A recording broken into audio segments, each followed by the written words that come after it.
اعوذ باللہ من الشیطان الرجیم بسم اللہ الرحمن الرحیم وبہ نستعین وہو خیر الرازقین قال رسول اللہ صلی اللہ علیہ وآلہ وسلم یا علی انت صراط المستقیم۔ عزیزان گرامی، سب سے پہلے میں اپنے تمام سننے والے احباب کی خدمت میں، تمام مومنین، تمام مسلمین کی خدمت میں روز ضربت امیر المومنین علی ابن ابی طالب کی سلسلے میں تسلیت عرض کرتا ہوں۔ آج کا دن وہ عظیم دن ہے کہ جس دن ظلم کی انتہا کر دی گئی اور امیر المومنین علی ابن ابی طالب کہ جن کی جب ولادت ہوتی ہے تو بیت اللہ میں ہوتی ہے، اور جب ضربت لگتی ہے کہ جس ضربت کی وجہ سے آپ کی شہادت ہوئی، وہ ضربت بھی بیت اللہ یعنی کہ مسجد کوفہ میں ہوتی ہے۔ مسجد خدا کا گھر ہے، اور ان گھروں میں سے سب سے عظیم گھر بیت اللہ ہے، اور اس کے بعد جہاں جہاں پر بھی مساجد ہیں ان کو بھی ہم ایک طرح سے خدا کا گھر ہی کہیں گے۔ تو یہ عظیم ہستی ہے کہ جو دنیا میں تشریف لاتی ہے تب بھی خدا کے گھر میں، اور دنیا سے جاتی ہے تو تب بھی خدا کے گھر میں۔ عزیزان گرامی، ہماری یہ کوشش ہوگی کہ یہ جو ایام ہیں امیر المومنین علی ابن ابی طالب سے منسوب ہیں، 19 سے لے کے روز شہادت تک، تو انشاءاللہ کوشش ہوگی کہ ان ایام میں فضائل علی ابن ابی طالب کو بیان کیا جائے اور سیرت امیر المومنین کے اوپر مختصر طور پر روشنی ڈالی جائے۔ میں نے آپ کے سامنے جس حدیث کو پڑھنے کا شرف حاصل کیا ہے، شواہد التنزیل جلد نمبر 1 میں یہ حدیث نقل ہے کہ رسول خدا نے فرمایا کہ یا علی انت صراط المستقیم، کہ اے علی آپ صراط مستقیم ہو۔ عزیزان گرامی، اب جس کو بھی صراط مستقیم کے اوپر چلنا ہو، ضروری ہے کہ وہ علی ابن ابی طالب اور اولاد علی ابن ابی طالب سے محبت رکھے اور ان کی سیرت کے اوپر چلے، جیسے جیسے ان کی سیرت ہے ویسے ویسے عمل کرے، اور ان کے بیان کیے گئے احکامات جو تشریع دین ہیں، کہ جو دین محمدی کو کی تشریح کرتے ہیں، بیان کرتے ہیں انسانوں کے لیے، ان کے اوپر عمل کرے۔ یہ وہ عظیم شخصیت ہے عزیزان گرامی کہ جس کے فضائل دشمنوں نے بغض کی وجہ سے چھپائے، دشمنی کی وجہ سے چھپائے، اور دوستوں نے ظلم کی وجہ سے چھپائے۔ یعنی کہ فضائل کے بیان کرنے کی وجہ سے جو ان کے اوپر ظلم ہوتا تھا، اس ظلم سے بچنے کے لیے دوستوں نے فضائل چھپائے۔ لیکن آج بھی ہم دیکھتے ہیں کہ پوری کائنات میں رسول خدا کے بعد اگر کوئی شخصیت فضائل کے حوالے سے آسمانوں کی بلندیوں کو چھو رہی ہے، وہ ذات گرامی امیر المومنین علی ابن ابی طالب ہے، اور ہر شخص جو مسلمان ہے وہ امیر المومنین علی ابن ابی طالب کی فضیلت کا اقرار کرتا ہوا نظر آتا ہے۔ عزیزان گرامی، مناقب خوارزمی میں ایک روایت ہے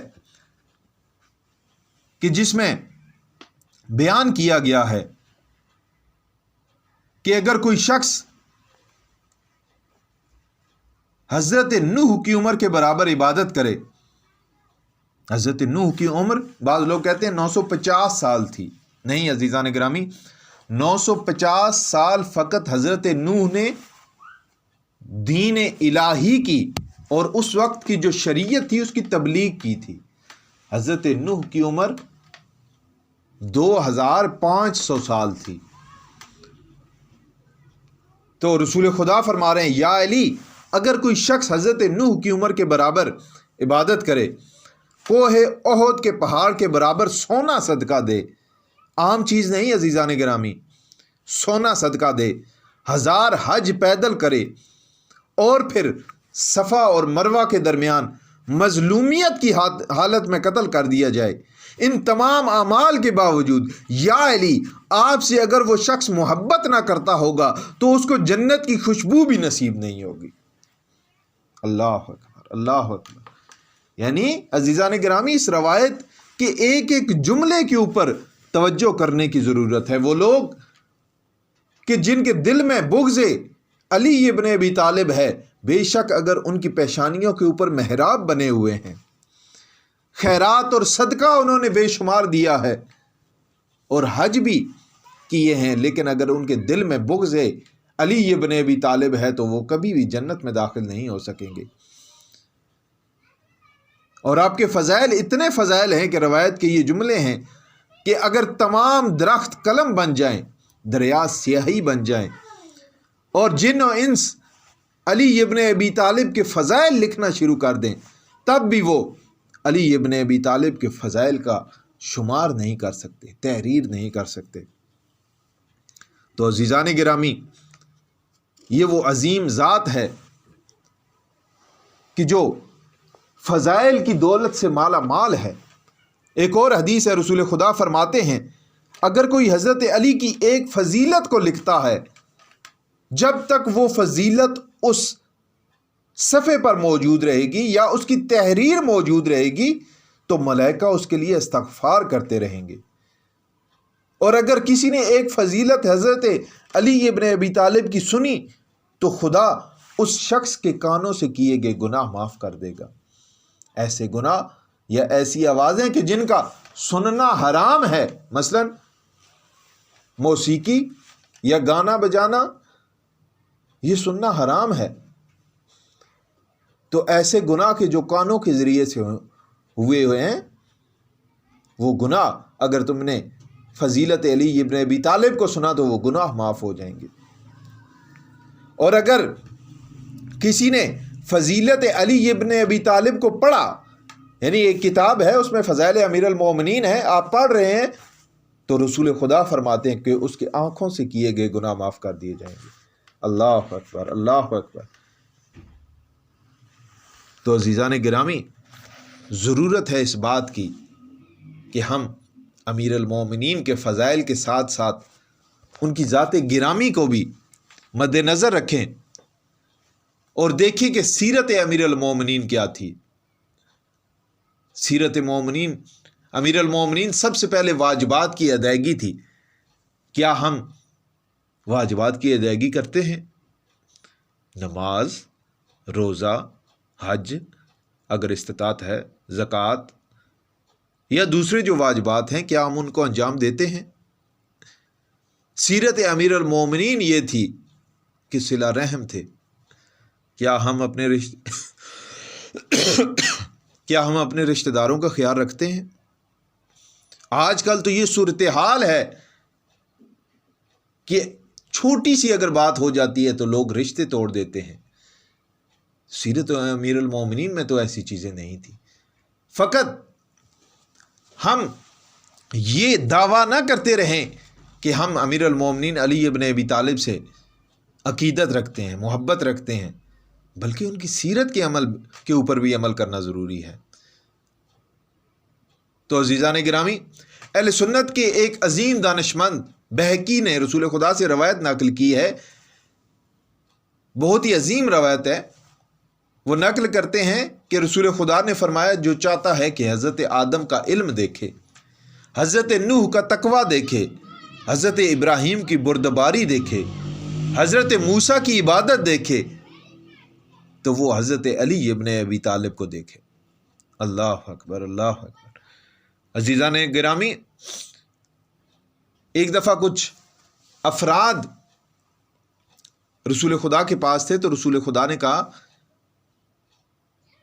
النظر الی وجہ علی ابن ابی طالب عبادہ، کہ اے لوگو دیکھو، حضرت علی ابن ابی طالب کے چہرے کی طرف دیکھنا عبادت ہے۔ عزیزان گرامی، کچھ چیزیں ایسی ہیں کہ جن کی طرف فقط دیکھنا ہی عبادت ہے۔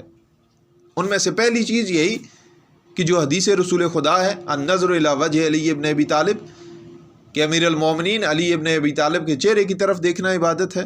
دوسری چیز بیت اللہ کی طرف دیکھنا عبادت ہے۔ تیسری چیز اپنے والدین کی طرف محبت کی نگاہ سے دیکھنا عبادت ہے۔ تو لوگ بیٹھے ہوئے تھے، امیر المومنین نے یہ جملہ فرمایا کہ علی ابن ابی طالب کی طرف دیکھنا عبادت ہے۔ تو کچھ لوگ کھڑے ہو گئے، انہوں نے کہا یا رسول اللہ آج تو امیر المومنین کی ذات گرامی ہمارے درمیان موجود ہے، ہم ان کو دیکھ سکتے ہیں، اگر ایک ایسا وقت آئے کہ امیر المومنین اس دنیا سے چلے جائیں تو اس وقت ہم کیا کریں؟ تو کہا ذکر علی ابن ابی طالب عبادہ، دیکھو اگر علی ابن ابی طالب اس دنیا سے چلے جائیں تو علی کا ذکر کرنا عبادت ہے۔ تو پھر ایک شخص کھڑا ہوا، کہا یا رسول اللہ اگر زمانہ ایسا تبدیل ہو جائے، اور تبدیل ہوا عزیزان گرامی، زمانہ ایسا تبدیل ہو جائے کہ ذکر علی ابن ابی طالب کے اوپر پابندی لگ جائے، علی کا ذکر کرنا منع کر دیا جائے، تو اس وقت کیا کریں؟ کہا حب علی ابن ابی طالب عبادہ، کہ تم دلوں میں علی ابن ابی طالب کی محبت رکھو، تمہاری وہ محبت عبادت ہے۔ عزیزان گرامی ایسا دور بھی آیا، تاریخ اسلام کی کتابوں کو اگر اٹھا کر دیکھیں تو ایسا دور بھی آیا کہ اس ذکر کے اوپر پابندی لگا دی گئی، امیر المومنین علی ابن ابی طالب کے اوپر ممبروں سے، عام ممبروں سے نہیں، ممبر ہے یہ اسلامی سے، سب و شتم کیا جانے لگا، اور جہاں پر بھی کوئی علی کا ماننے والا ہوتا اس کو قتل کر دیا جاتا۔ آپ تاریخ اسلام کو اٹھا کر دیکھیں، میں کسی کا نام نہیں لینا چاہتا لیکن یہ ضرور بیان کرنا چاہوں گا کہ تاریخ اسلام میں خصوصاً امام حسن کی صلح کے بعد سے لے کے 99 ہجری تک یہ دور ایسا دور تھا کہ ذکر علی ابن ابی طالب بھی منع کر دیا گیا تھا، اور لوگ فقط اپنے دل میں محبت علی ابن ابی طالب کو پال رہے تھے۔ آخر کیوں مسلمین کے خلیفہ چہارم شیعوں کے پہلے امام کے ساتھ اتنا ظلم کیوں کیا گیا؟ کیا وہ داماد رسول خدا نہیں تھے؟ کیا وہ رسول خدا کے چاچا زاد بھائی نہیں تھے؟ کیا وہ جنگ بدر و احد و حنین میں قربانیاں دینے والے نہیں تھے؟ کیا ان کی تلوار کی وجہ سے اسلام نہیں پھیلا؟ کیا ان کے بیٹوں نے اسلام کے راستے میں کم قربانیاں دی؟ کیا ان کے والد نے اسلام کے لیے کم قربانیاں دی؟